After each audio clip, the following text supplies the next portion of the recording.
আমার ভিডিওটা সবাই শেয়ার করবেন আগে অনুরোধ করলাম।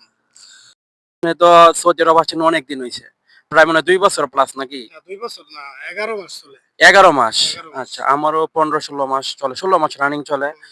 তো 16 মাসে কিন্তু আমি অনেক কিছু দেখছি সৌদি আরব। মানুষে যে বলতো যে সৌদি আরব তো খুব ভালো জায়গা, বা গেলেই টাকা পয়সার অভাব নাই, এই সেই কত কি। কিন্তু 16 মাসে আমি অনেক কিছু দেখছি, ভালো দেখছি, খারাপও দেখছি। তবে আমার সাথে খারাপটাই করছে। এখন আপনার আমি প্রশ্ন করতেছি, আপনি যে আসছেন, আপনার বর্তমান অবস্থাটা কি যদি একটু বলতেন। আসলে সবার কাছে একটা অনুরোধ হইলো, এই যে ভাই, এক ভাই সৌদি আরব প্রবাসী ভাই, আমিও সৌদি আরব প্রবাসী ভাই, আমরা যে সমস্ত পরিস্থিতির শিকার হয়েছি, আমি পরিস্থিতির শিকার হওয়ার পরে এই দোয়াটা আল্লাহর কাছে করছি, আমার শত্রুও যেন আমার এই পরিস্থিতির শিকার না হয়। এই যে ভাই আছে অনেক প্রতারণার শিকার। আর 16 মাস যাবত ভাই সৌদি আরব আছে। হ্যাঁ, আমি 16 মাস আছি। 16 মাস হলো ভাই সৌদি আরব, আমি আসছি 11 মাস।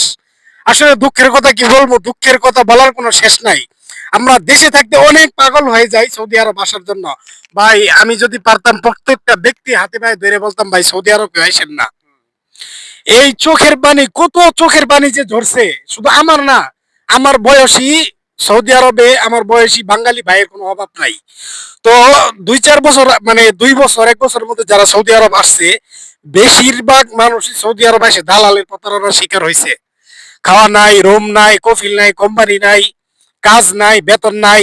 এই যে ভাই ভাই আপনি সৌদি আরব আসার পর কত টাকা, কত মাসে বেতন মেরে খাইছেন?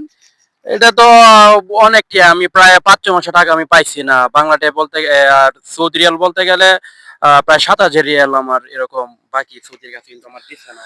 তো একটা মেসেজ দেওয়া উদ্দেশ্য, ভিডিওটা সবাই শেয়ার করবেন এই জন্যই, যে অনেক মানুষ সৌদি আরব এখন আসার জন্য পাগল পারা, যে বাড়ির থেকে বের হইলেই শান্তি। ভাই বিদেশটা এখন এমন হয়ে গেছে, ওই ইঁদুর যেমন আদার খাইতে গিয়ে আদার খাইতে গিয়ে ওই ফান্দে পড়ে মারা যায়, তো এখন হাজারো প্রবাসীর জীবন এরকম, মানে এই টাকা ইনকাম করতে আইসা নিজের জীবনই শেষ। এরকম রহ রহ ঘটনা।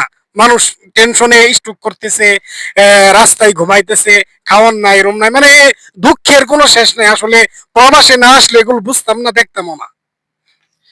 মানুষ যে রাস্তায় ঘুমাইতেছে এটা আমি নিজে প্রত্যক্ষ, মানে আমি দেখছি, নিজের চোখে দেখছি। এই যে আমাদের একটা মানে একটা জায়গা বলে যে ভাতা, ভাতা গেলে মানে আপনার চোখের পানি ওটু পড়বো। মানুষ মানে মসজিদের সাইডে, রাস্তার সাইডে হাম্মাম, মানে বাংলায় বলতে গেলে বাথরুমের সাইডে মানুষ শুয়ে রয়েছে। কি যে একটা অবস্থা, মানে ভাতা গেলে মানে নিজের চোখের পানি আর মানে ধরে রাখার মতো কোনো ভাব নাই। তো আসলে ভিডিওটা লং হয়ে গেল। আসলে দুঃখের কথা, মানে দুঃখের কোনো শেষ নাই, বর্ণনা করলে ঘন্টার পর ঘন্টা প্রবাসীদের দুঃখের কথা বর্ণনা করা সম্ভব। তাই যারা সৌদি আরব আসতে চান ভাই, সৌদি আরব মানে